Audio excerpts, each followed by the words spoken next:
It's time for champions trophy 2025 final. Tournament की दो सबसे बेहतरीन टीमें इंडिया और न्यूजीलैंड होंगी आमने सामने और दोनों टीमें भिड़ेंगी इस चमचमाती ट्रॉफी के लिए।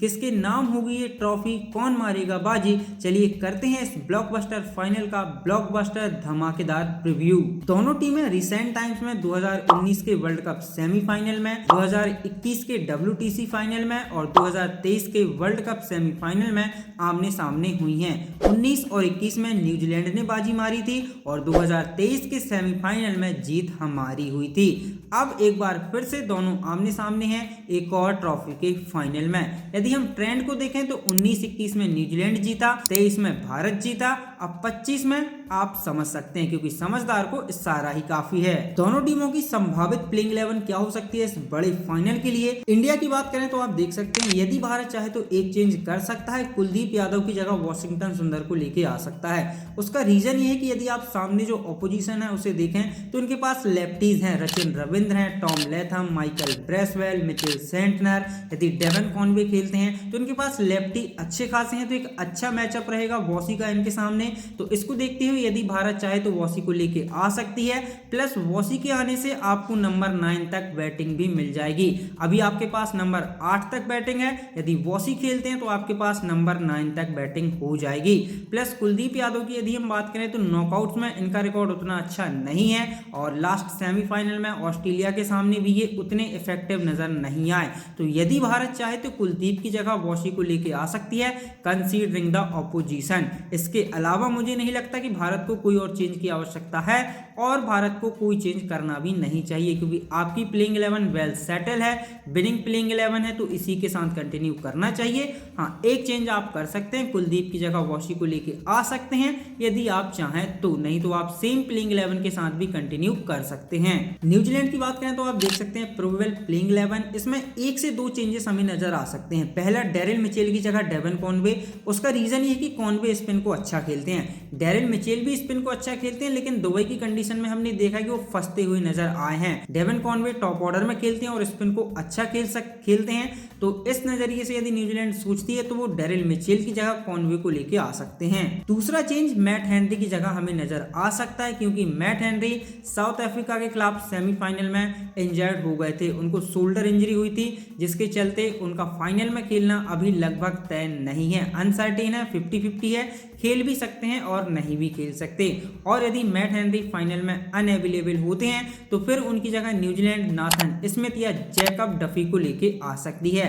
हाई चांसेस हैं कि जैकब डफी हमें नजर आ सकते हैं क्योंकि रिपोर्ट्स का मानना है यदि मैट हेनरी अनअवेलेबल होते हैं तो जैकब डफी उनको रिप्लेस कर सकते हैं। इसके अलावा न्यूजीलैंड की प्लेइंग 11 लगभग सेम रहेगी जो सेमीफाइनल में खेली थी। अब चलते हैं दोनों टीम्स के गेम प्लान के ऊपर। इंडिया के पर्सपेक्टिव से बात करें तो नंबर 1 रचिन रविंद्र और केन विलियमसन, इन दोनों को जल्द से जल्द आउट करना है क्योंकि यदि दोनों लंबा खेले तो आपके लिए बहुत बड़ा सरदर्द बनेंगे क्योंकि दोनों लास्ट मैच में सेंचुरी लगा के आ रहे हैं, रेड हॉट फॉर्म में है, सो इन्हें पवेलियन भेजना होगा जितना जल्दी हो सके। नंबर 2, भारत पहले बैटिंग करता है या बाद में बैटिंग करता है ये मैटर नहीं करता, लेकिन जब भी ये बल्लेबाजी के लिए आए तो शुरुआत के कुछ ओवर पावर प्ले के थोड़ा संभल कर खेलें। स्पेशली यदि मैट हेनरी इस मैच का पार्ट होते हैं तो उन्हें स्टार्टिंग में थोड़ा संभल के खेलें, उनको आसानी से विकेट ना दें क्योंकि एक बार यदि भारत का ओपनिंग पेयर जम गया तो फिर न्यूजीलैंड के लिए बहुत मुश्किलें ये खड़ी कर सकते हैं, लेकिन इसके लिए इन्हें शुरुआत के कुछ ओवर संभल कर खेलने होंगे।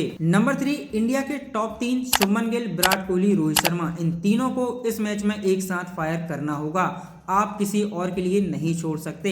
डेफिनेटली आपका मिडिल ऑर्डर फॉर्म में है लेकिन बड़ा मुकाबला है, आप तीनों बड़े प्लेयर हैं और फाइनल में आपको जिम्मेदारी उठानी चाहिए। Number 4, play smart cricket against Mitchell Santner, क्योंकि दुबई की कंडीशन में न्यूजीलैंड के लिए यदि हम देखें तो मिचेल सेंटनर सबसे बड़े विकेट टेकिंग ऑप्शन है। तो भारत को क्या करना है, इनको स्मार्ट तरीके से खेलना है, इनको आसानी से विकेट नहीं देनी है क्योंकि यदि ये विकेट नहीं लेंगे तो फिर न्यूजीलैंड ज्यादा प्रेशर महसूस करेगी। तो भारत को स्मार्टली खेलना है और सेंटनर को आसानी से विकेट्स नहीं देने हैं। Number 5, last but not the least, fielding Bharat को बहुत तगड़ी रखनी होगी, क्योंकि आपके सामने जो टीम है वो इजीली अपनी फील्डिंग से मैच में फर्क डाल सकती है। तो भारत को भी अपनी फील्डिंग का लेवल टॉप एंड टॉप रखना होगा इस बड़े फाइनल मुकाबले में। इसके बाद न्यूजीलैंड के पर्सपेक्टिव से बात करें तो नंबर 1, बैटिंग जब भी ये करने आए पहले या बाद में इनको पावर प्ले में विकेट्स नहीं गंवाने हैं, क्योंकि यदि ये पावर प्ले में ज्यादा विकेट गंवा देंगे तो फिर मिडिल ओवर्स में इनके जो मिडिल ऑर्डर के बल्लेबाज हैं उन पर ज्यादा प्रेशर आएगा और इंडिया के पास जो स्पिन क्वालिटी है वो इन्हें फंसा सकती है। तो न्यूजीलैंड को ध्यान देना है कि ये पावर प्ले में कम से कम और हो सके तो विकेट्स ना गंवाएं। नंबर 2, मिडिल ओवर्स में आपको फ्रीक्वेंटली स्ट्राइक रोटेट करती रहनी है, क्योंकि ग्रुप स्टेज में जब आप भारत के सामने आए थे आपसे यही गलती हुई थी कि आप मिडिल ओवर्स में फंस गए थे, स्ट्राइक रोटेट नहीं कर पाए थे और रिलीज शॉट के चक्कर में आपने अपनी विकेट्स गंवा दी थी। सो यहाँ आपको ध्यान रखना है कि मिडिल ओवर्स में स्ट्राइक रोटेट करते रहनी है। नंबर 3, आपकी जब गेंदबाजी आए तो आपको पावर प्ले में विकेट्स चटकानी है, क्योंकि Indian top 3 is too good for any match. यदि आप इनको आउट नहीं करते then you will pay the prize. Number 4, last but not the least, against Indian spinner you need very good game of spin, क्योंकि भारत के पास आप देखें तो कमाल के स्पिनर्स हैं, स्पेशली कंडीशंस को ध्यान में रखते हुए, और इंडिया के पास एक नहीं 3-4 ऐसे स्पिनर्स हैं। तो न्यूजीलैंड के बैटर्स को संभल कर और क्वालिटी से इंडियन स्पिन अटैक को हैंडल करना पड़ेगा। आपको इनके सामने स्ट्राइक रोटेट करती रहनी पड़ेगी और बीच बीच में रिलीज शॉट लगाना पड़ेगा, और यदि आप ऐसा करने में सक्षम नहीं होते तो फिर इंडियन स्पिनर्स आपको फंसा लेंगे। So that's it in this video guys. Comments में जरूर बताइएगा कौन बनेगा चैंपियंस ट्रॉफी 2025 का चैंपियन। आपकी कमेंट्स का वेट करूंगा मैं। बाकी आज के लिए इतना ही। आई होप आप लोगों को वीडियो पसंद आया होगा।